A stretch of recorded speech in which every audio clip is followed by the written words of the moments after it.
Hi everyone, it's Michelle from Crown Crafts, and I'm here today with the Nick the Booksmith book.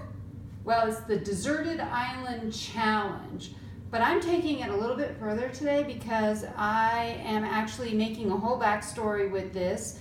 It's going to be kind of sort of a love story. It's about a couple, they're older. Oops, sorry, I didn't mean to bonk you on the camera.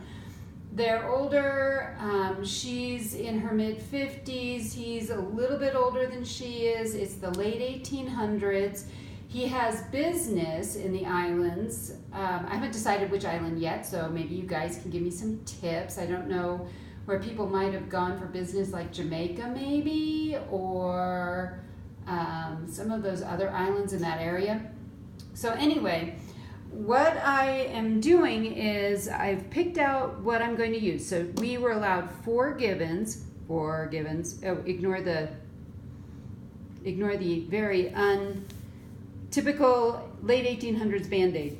Anyway, I was given four Gibbons. So I had paper. So I decided that she found this lovely paper after their ship was wrecked and they landed on this island. This was some lady's pink journal paper. This is actually hand-dyed avocado paper that I hand-dyed. So I had piles of that, and I wanted to do something different from being tea-stained. Then we had scissors. So I have my scissors. Needle and thread. I chose this because I wanted something that was a nice contrasting color. So I have my needle and thread, and then, glue. So, believe it or not, this is full of paste. It is actually flour, water, and salt. I actually wanted to go with real paste for this because they wouldn't have had the fancy schmancy Fabri-Tac glue that we have today. So I did add a lot of salt. Hopefully that will keep this from molding, and I'll keep it in the refrigerator when I'm not using it. So these are some of the things that I had that were my Gibbons. So that's actually my paste. Then I was allowed four more items.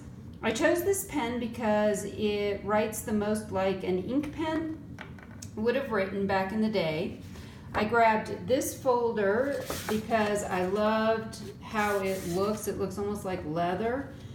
So I'm not quite sure how I'm going to put that in the story, but we'll figure that out. Then I also chose this gorgeous piece of fabric because it looks very Victorian. And I'm not going to use a whole lot of it. My plan right now is only to use some on the cover and the spine. So I'm not cheating by using tons and tons of fabric. I just happen to be holding about 1/4 yard of fabric. Then last but not least, I have these items. I've already cut out the ephemera that is from Nick the Booksmith. Has some beautiful online digital kits. This is from Milady's Desk. So these are Victorian images. I plan to weave all of these images into the story that Our Lady Margaret will be recording on her time on this island. And you'll get to see, I will come back from time to time and show you my progress and share with you each of the different pages. So this is kind of my first process video.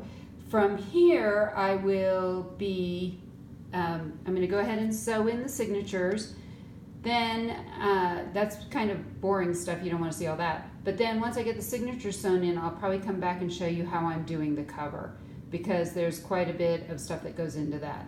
All right, so that's where I am so far. Thanks for checking in with me, and I can't wait to check back with you and see how Margaret's memoirs come along.